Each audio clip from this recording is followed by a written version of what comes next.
அதிமுக பாஜகவுடைய கூட்டணியை பார்த்து திமுக வந்து நடுங்கி போயிருக்கு அப்படின்னு சொல்லி ஆர்பி உதயகுமார் சொல்றாரு. இதை மக்கள் எப்படி பாக்குறாங்க? அதிமுக பாஜகவுடைய கூட்டணியை பார்த்து திமுக நடுங்கி போயிருக்கா அப்படின்னு சொல்லி மக்கள்கிட்ட கேட்டு தெரிஞ்சுப்போம் வாங்க. அதாவது 2021 இதே அதிமுக பாஜக கூட்டணியை தான் திராவிட முன்னேற்ற கழகம் வந்து வென்றது. இது எல்லாருக்குமே தெரிஞ்ச விஷயம்.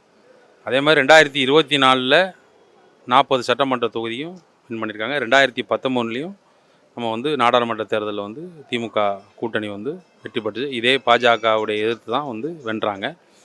ஆர்பி உதயகுமாருங்கிறவர் வந்து பார்த்திங்கன்னா, அவர் வந்து சட்டமன்றத்தில் செருப்பு இல்லாமல் நடந்து அம்மா இருக்க இடம் கோயில்னு சொன்னவர். சொல்கிறது வந்து நேற்று ஓபிஎஸ், இன்றைக்கி வந்து இபிஎஸ், நாளைக்கு வந்து சின்னம்மா அப்படின்னு சொல்லி பலதரப்பட்ட கருத்துக்களை அவர் வீடியோக்களை நீங்கள் வந்து பார்த்தீங்கனாலே தெரியும்.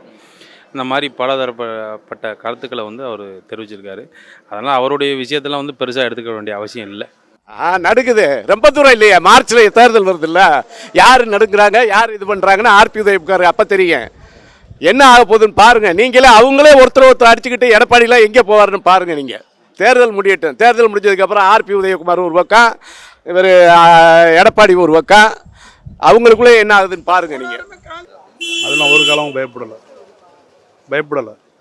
திமுக யாருக்கும் கண்டு அஞ்சாத எந்த சலசலப்புக்கும் அஞ்சாத கட்சி திமுக. எல்லாத்தையும் அந்த காலத்துலேயும் பார்த்தீங்கன்னா திமுக ஒழியணும் எல்லாம் சொன்னாங்க. ராஜாஜிலேருந்து எம்ஜிஆர்லேருந்து ஜெயலலிதாலேருந்து எல்லாத்தையுமே வந்து திமுக தான் வந்து அனுப்பி வச்சிருக்க தவிர திமுக வந்து எந்த வழக்குலையும் மாட்டினதில்லை. திமுக அதிகமாக தமிழக மக்களுக்காகவும் இந்தியாவுக்கே ஒரு முன்னுதாரணமாக கட்சியாக போயிட்டுருக்கு. இல்லை சார், திமுக ஒருத்தர் ஒன்றுமே பண்ண முடியாது சார். ஏன்னா அவங்க பக்காவாக இருக்காங்க, எல்லா மக்களும் நல்லா செய்கிறாங்க. ஏதோ பிஜேபி அவன் சங்கி மக்கள் அங்கேருந்து அங்கே சங்கி இங்கே சிங்கி அடிக்கலாம்னு நடக்காது தமிழ்நாட்டில்.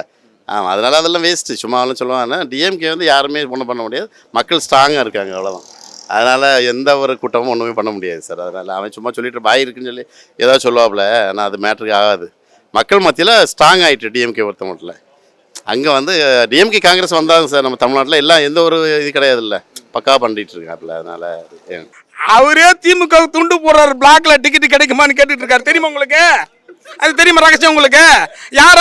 யார் திமுகவில் பிளாக்ல வந்து இன்னும் ஏடிஎம்கே துண்டை தோல்ல போட்டுக்கிட்டு எடப்பாடி பக்கத்துலேயே இருந்துக்கிட்டு திமுகவில் சீட்டு கிடைக்குமா, துண்டு போட்டு இடம் கிடைக்குமான்னு நம்ம ஜெயக்குமார் முதல் கொண்டு துண்டு. ஏன் இப்போ ஜெயக்குமார் வரவேற்பு நிகழ்ச்சி நடந்துச்சு, ஒரே ஒரு போஸ்ட் போட்டுருப்பாரா ஜெயக்குமார்? போடலையா? ஏன்னா ஜெயக்குமார் அங்கேருந்து வெளில வந்துட்டாரு, வெளியில் இங்கே போட்டுட்டு இருக்காரு. இப்போ யார் தான் அவர் எவ்வளோ பெரிய ஆள், அவர் வந்துட்டாங்க. என்ன எல்லா அதிமுகவில் உள்ள முக்கிய ஆளுங்களெல்லாம் வெளியில் அந்த ஏடிஎம்கே துண்டை போட்டு சும்மா பாருக்கு போட்டுட்டு இருக்காங்க. அங்கே திமுகலேருந்து கிரீன் சிங்கிள் வந்துச்சுன்னா அப்படியே துண்டத்துக்கு கிடச்சிட்டு ரெடிமேடாக வச்சுருக்கான். டிஎம்கே துண்டை போட்டு வந்து வந்துருவான். அவங்களுக்கு தெரியும், மக்களுக்கு தெரியும். அவரால் ஆண்மையோடு எதிர்க்க முடியாதவன்.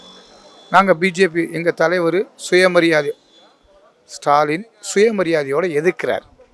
இன்றைக்கி தமிழ்நாடு தலைகுனியாதுன்னு சொல்கிறாருன்னா யாரை எதிர்க்கிறாரு? நினச்சிருந்தா அவர் கூட்டணி வச்சுருக்கலாம், பயந்து போய் நிதிக்காக, கல்வி வளர்ச்சி நிதிக்காக பணம் வாங்கியிருக்கலாம். அப்படிப்பட்டதே கிடையாது. பயப்பட வேண்டிய அவசியமும் இல்லை பாஜகவோட. அதனால் அவரை வந்து சொல்லிகிட்டு இருக்காங்க. இதுதான் விஷயம். இல்லை, ஆர்பி உதயகுமார் பேசுகிறதுக்கே ஒன்றும் இல்லைண்ணே.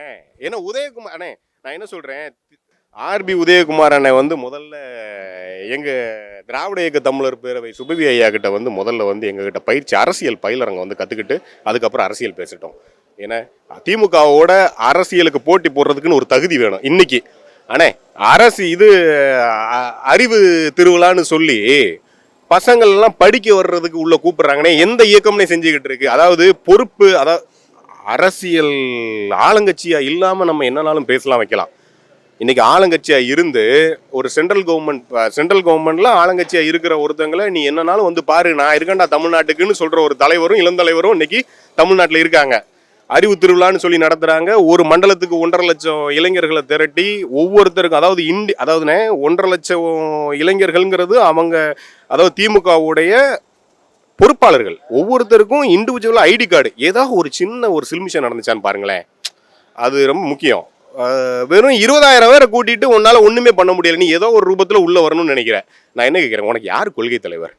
அஞ்சுகை அம்மாள்னு சொல்ற, அஞ்சுகை அம்மாளோட கொள்ளு பேரன் திமுகவில் இருக்காப்புல. அஞ்சுகை அம்மாள் வந்து யாரு? தீகாவில் உள்ள ஒரு தலைவர். சரி, காமராஜரை சொல்ற, காமராஜர் எதுக்கு நீ சொல்ற? காங்கிரஸ்ல உள்ள ஆள். காமராஜர் வந்து கடவுள் மறுப்பாளர் தத்துவத்தை கொண்டவருங்க, முற்போக்கு சிந்தனையாளர். பெரியாரா சொல்ற, ஆனா கடவுள் மறுப்பை ஏத்துக்க மாட்டேங்கிற. அப்புறம் எதுக்கு நீ பெரியார் எடுக்கிற? வேலு நேச்சர் எதுக்கு சொல்ற நீ? அதாவது இன்க்ளூசிவ் பாலிடிக்ஸ். ஒவ்வொரு ஜாதியிலையும் ஏதாவது பேசணுங்கிறதுக்காண்டி பேசு. 10 நிமிஷத்துக்கு மேல உன்னால பேச முடியுமா? நான் என்ன கேட்கிறேன், விஜயில கரெக்ட், எங்க அண்ணன் சொன்ன மாதிரி 6 மணிக்கு மேல பேச முடியாது, வெயில் நேரத்துல பேச முடியாது, பேசவே முடியாது. 10 நிமிஷத்துக்கு மேல உன்னால பேசவே முடியாது. வந்து மேடை போட்டு என்கிட்ட பேசு, 1/4 மணி நேரம் பேசுப்பா, என்னால ஒரு 20 நிமிஷம் பேச முடியும். விஜய்க்கு நான் சவால் விடுறேன், ஒரு திமுகவுடைய தொண்டனா நான் சவால் விடுறேன், 1/4 மணி நேரம் பேசு. ஆட்சியில தான் இருக்கணும், சிஎம்மாவே இருக்கணும்னு சொல்லி தான் அன்னைக்கு இந்திரா காந்தி வாழ்க அப்படின்னு சொல்லிட்டு காமராஜரை தூக்கி வச்சுட்டு எங்க தலைவர் வந்து அன்னைக்கு இருந்திருப்பாரு. அன்னைக்கு வந்து அவர் என்ன நினைச்சாரு, நாடு தான் பெருசு, நாட்டு நலன் தான் பெருசு, ஜனநாயகம் தான் பெருசுன்னு சொன்னதுனால தான் இன்னைக்கு ஆட்சியே எங்களுக்கு போச்சு. எமர்ஜென்சியில இவங்க யாருங்க? இவங்க என்னங்க? இவங்க வந்து எங்களை பத்தி நாங்க பார்த்து பயப்படுறோம்னு சொல்லுங்க. இவங்க யாருங்க? இவங்க தமிழ்நாட்டுக்கு எல்லாம் என்னங்க பண்ணியிருக்கான்? அண்ணாமலை என்னங்க பண்ணியிருக்கான்?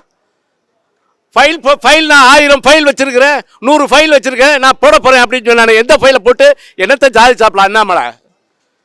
அண்ணாமலையில் இங்கே எல்லாம் இருக்க வேண்டிய ஆளே இல்லைங்க. போய் மோடிக்கு பின்னாடி இருந்து அங்கே விசிறி வீச வேண்டிய ஆளுங்க அவன்லாம். இங்கே வந்து அவன் வந்து திமுக வந்து பயப்படுதுன்னு அவன் சொல்லிக்கிட்டு இருக்கிறான். திமுகலாம் மிகப்பெரிய எக்கு கோட்டை, அங்கே தளபதி தான். என்ன அடுத்த கட்ட தலைவருங்களுக்கு இருக்காங்க. அடுத்த கட்ட தலைவர் வந்துட்டார், அண்ணன் உதயநிதி வந்துட்டாங்கல்ல. அது அத்தனை ஆட்சி அதிகாரம் பண்ணிட்டு இருக்காரு. எல்லாம் களத்தில் இறங்கி போராடுற, பாட்டு பாடிட்டு தெரியலங்க, களத்தில் இறங்கி போராடுறாரு. இரவு பகலும் போராடுறாங்கல்ல, மக்களை சந்திக்கிறாங்கல்ல, சாமானிய மக்கள் சந்திக்கிறாங்கல்ல, இயல்பாக போய் சந்திக்கிறாங்களா? விஜய் போய் சந்திப்பாரா? மக்களுக்கான கட்சி நமக்கே தெரியும். நமக்கு பாதுகாப்பு யார், நமக்கு யாருக்கு ஓட்டு போடணும், இந்த மாநிலத்துக்கு யார் வந்தால் இந்த மாநில மக்களை வந்து வழிநடத்துவாங்க, சட்டம் ஒழுங்கை பாதுகாப்பாங்க, மக்களுக்கு தேவையான சமத்துவத்தையும் சமாதானத்தையும் ஏற்படுத்தி ஒரு கட்டமைப்பான அரசியல் கட்சி யாருன்னு மக்களுக்கு எல்லாம் தெரியும். மக்கள்லாம் புரிஞ்சு தெளிவாக இருக்காங்க. அதனால வந்து இவங்களோட சூட்சமங்கள்லாம் வந்து தமிழ்நாட்டில் வந்து பலிக்காது. அண்ணன் சொன்ன மாதிரி எமர்ஜென்சியை கண்ட இயக்கம். எமர்ஜென்சினா என்னன்னு முதல்ல கத்துக்கிட்டுங்க வரட்டும். எமர்ஜென்சி எதுக்கு போட்டாங்கன்னு, பொடானா என்ன தடானா என்னன்னு கத்துக்கிட்டு வரட்டும். எங்க தலைவர், அதாவது திமுகவோட தலைவர்கள்லாம் வந்து தமிழ்நாட்டோட நலனை சார்ந்து வந்து அவங்க தியாகிகள்லாம் வந்து இதுக்குள்ள போனாங்க, எங்க ஜெயிலுக்குள்ளலாம் போனாங்க. இப்போ உள்ள வந்து இப்போ பாருங்க ஓடி ஒளிஞ்சாங்க, எங்க போனாங்கன்னே தெரியல. 47 பேர் செத்ததுக்கு 47 நாள் கழிச்சு எப்படி துக்கம் விசாரிக்கிறாங்க? பனையூருக்கு வாங்கன்னு சொல்லி ஒரு புது பண்பாடு உலகத்திலே எங்கேயும் கிடையாது. அப்படி ஒரு பண்பாடை உருவாக்குற ஒரு தலைவர் தான் நம்மளுக்கு வேணுமா அப்படிங்கிற மாதிரி 2 விஷயங்க. பெரியாருக்கு முன், பெரியாருக்கு பின். அதாவது பெரியார் தத்துவத்துக்கு முன்னுன்னு சொல்லி ஒன்று பிரிக்கணும், பெரியார் தத்துவங்களுக்கு பின்னுன்னு சொல்லி ஒன்று பிரிக்கணும். அதை மட்டும் இளைஞர்கள் வந்து கொஞ்சம் புக்ஸை படித்து, நியூஸை அறிஞ்சு, அரசியலை தெரிஞ்சு, நியூஸ்லாம் படித்து பார்த்தாங்கன்னா அவங்களுக்கு தெரிஞ்சிடும் திராவிட இயக்கங்கள் இந்த தமிழ்நாட்டுக்கு என்னென்ன செஞ்சிருக்கு அப்படின்னுட்டு. அதனால இவங்களோட எதுவுமே வந்து இங்கே செல்லாது, தமிழ்நாட்டில் செல்லாது. அதெல்லாம் ஒரு காலமும் பயப்படலை. திமுக யாருக்கும் கண்டு அஞ்சாத எந்த சலசலப்புக்கும் அஞ்சாத கட்சி திமுக. எல்லாத்தையும் அந்த காலத்துலேயும் பார்த்தீங்கன்னா திமுக ஒழியணும் எல்லாம் சொன்னாங்க. ராஜாஜிலேருந்து எம்ஜிஆர்லேருந்து ஜெயலலிதாலேருந்து எல்லாத்தையுமே வந்து திமுக தான் வந்து அனுப்பி வச்சிருக்க தவிர திமுக வந்து எந்த வழக்குலையும் மாட்டினதில்லை. திமுக அதிகமாக தமிழக மக்களுக்காகவும் இந்தியாவுக்கே ஒரு முன்னுதாரணமாக கட்சியாக போயிட்டுருக்கு.